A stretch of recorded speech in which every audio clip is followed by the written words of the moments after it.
विधानसभा चिल्लूपार में बसपा प्रत्याशी पहलवान सिंह ने किया जनसंपर्क।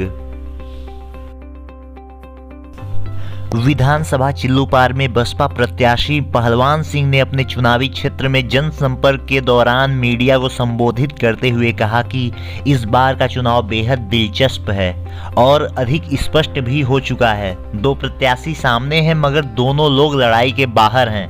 इस बार जनता बेरोजगारी, भय मुक्त वातावरण एवं विकास युक्त क्षेत्र के निर्माण के लिए हमें वोट करेगी। बातचीत के दौरान उन्होंने चिल्लूपार क्षेत्र का जातीय समीकरण भी बताया। उनसे बात की हमारे संवाददाता विपिन त्रिपाठी ने। चिल्लूपार में एक हवा खड़ा किया जाता है समाज में कि लोगों के बीच में कि ब्राह्मण बाहुल। हम आपको इस चैनल के माध्यम से बताना चाहते हैं कि यह झूठी अफवाहें फैलाई जाती हैं। सबसे अधिक वहाँ पर लेकर के बीएसपी का वोट है 1,15,000 यहाँ, जिसमें बीएसपी का वोट इतना है जिसमें करीब 85 से 90 हज़ार केवल दलित समाज का चमार का वोट, और शेष बिलदार हैं, धोबी हैं, खट्टिक हैं, धरिकार हैं, जो अन्य जाति जो उसमें आती हैं, ये लोग हैं, उनकी गणना थोड़ा कम बहुत है। ब्राह्मण के दूसरे नंबर पर ब्राह्मण आते हैं जिसका है वहाँ पर 65,000 वोट है यहाँ ब्राह्मण समाज, और उसके बाद 60,000 है लमसम यादव समाज यहाँ पर। लेकिन ब्राह्मण समाज के अगर 65,000 वोट है तो 10,000 वोट बाहर है, विदेश है। उसी तरह से यादव का वोट भी 9-10 हज़ार वो भी बाहर है, क्योंकि विदेश में अगर 5 परिवार है तो 3 विदेश है। ये मैं आपको हकीकत की बात बता रहा है। तो कितना बच गया?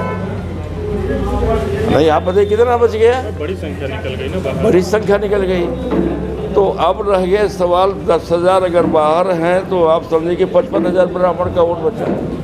10 से 55 अगर 60,000 हैं तो समझिए 50,000 यादव का वोट बचा। अब यादव वोट का पोलिंग अगर वहाँ पर है तो सभी मान लीजिए 50% मान लीजिए 25,000 हुआ। एक बात कर रहे हैं, ब्राह्मण का अगर वहाँ पर मैटर है तो अगर बहुत वहाँ पर पोल होगा तो 26-27 हज़ार हुआ। अब 26-27 हज़ार में 3 जगह बटेगा, कुछ न कुछ ले जाएंगे, 4 जगह ले जाएंगे, 5 जगह। कैसे कि ऐसा है कि नहीं है, ब्राह्मण समाज भी मेरे साथ भी है पर्सनल संबंध का, और हम तो ऐसे व्यक्ति हैं कि हर समाज के लोग मेरे साथ हैं।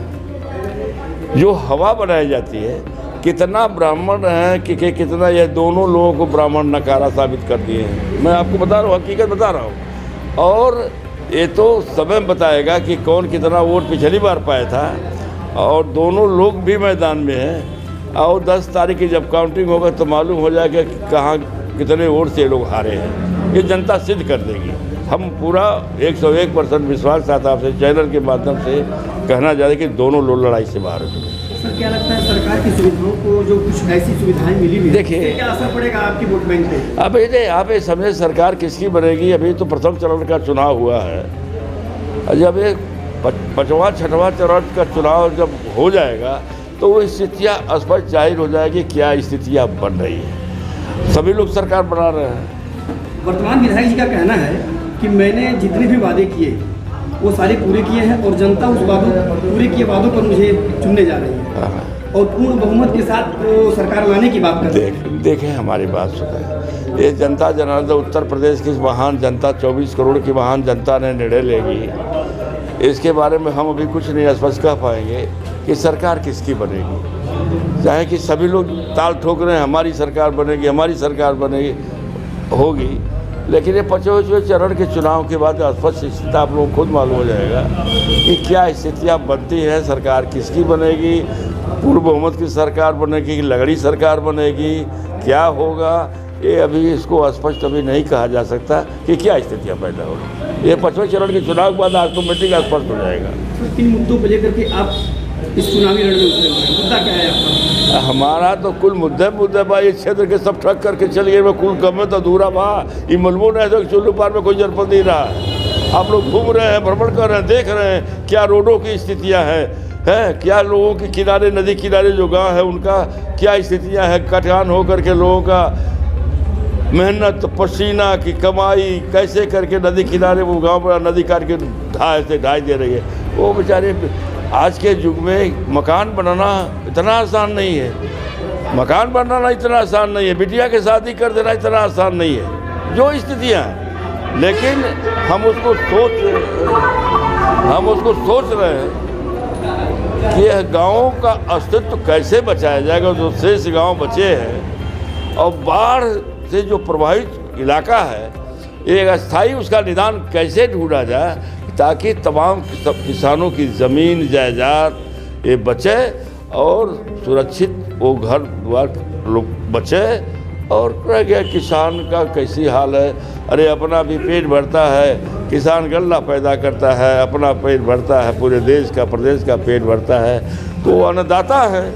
किसान प्रधान मेरा देश है, 75% तो किसान है इस देश के। और किसान जब खुशहाल रहेगा तभी देश खुशहाल रहेगा, किसान का जब पेट भरेगा तभी वो समाज और लोग खुशहाल रहेंगे। और समाज का पेट नहीं भरेगा तो कोई भी वो खुशहाल नहीं रह सकता है। क्या मानते हैं इस बार चिल्लू पार के पहलवान सिंह जी कितने के पार? यहाँ अब हम तो कुछ कह चुके, बार बार वही क्या कहवाएंगे। हम तो समझे कि हमको यहाँ पर जनता भी जीरो के विरासत देगी कि हई कमवा नहीं हुआ है, हऊ कमवा नहीं हुआ है, हऊ कमवा नहीं हुआ है, कुल कमौत करना है, सब कुछ तो सोचना है। क्योंकि आप लोग घूम रहे हैं, कहीं ऐसी सड़क नहीं है कि जो 20 किलोमीटर की स्पीड से आप गाड़ी चला पाओ कछार बेल्ट में, चाहे यहाँ गड्ढे गड्ढे दिखाई दे रहा है। अब इतना बता दें, अगर इमरजेंसी पीरियड में अगर प्रेग्नेंट है महिला, हॉस्पिटल ले जाना है कछार बेल्ट से, तो सड़क आते आते गड़िया में बच्चा पैदा हो जाएगा। मैं आपको बता रहा हूँ, चैनल के माध्यम से बता रहा हूँ जो स्थितियाँ हैं, जो समस्याएँ हैं। क्या हुआ है, क्या लोग किए हैं, भगवान जाने भाई। यहाँ की तो महान जनता ने स्नेह प्यार दिया, अपने छाती पर पत्थर रखे और दे करके आज वो लोग भोग रहे हैं, पछता रहे हैं। जो लोग में कभी ये रेस से, कभी वो डारी पर, कभी वो डारी पर, कभी वो घोड़ा पर, कभी वो हाथी पर, कभी वो साइकिल पर। तो ऐसे हमारे ऐसा व्यक्ति है, हमारे ऐसा व्यक्ति ने यहाँ पर जनता की धुरिया पार के हम विधायक रहे, साल भर विधायक रहने के बाद धुरिया पार कट के चल गया खजरी में, सुरक्षित सीट हो गई। तब से निरंतर यहाँ जनता की मैं सेवा कर रहा हूँ, जिस लायक मैं था यहाँ सेवा कर रहा हूँ, उनके दुख सुख में शिरकत करता हूँ, मदद करता हूँ, सहयोग करता हूँ। रह गया सर 12 में टिकट काटे, 17 में भी टिकट काटे। और बताइए टिकट काटने के बाद हम तो एक बात करें, जो से लोग कहते हैं हमने तो पार्टी को नहीं छोड़ा, नहीं हम नहीं छोड़े, हमको लोगों ने छोड़ दिया पार्टी से। तो हमारी जनता, महान जनता हमको पुकारी है, द्वाबा के लोग पुकारे हैं कि पहलवान सिंह आप आइए।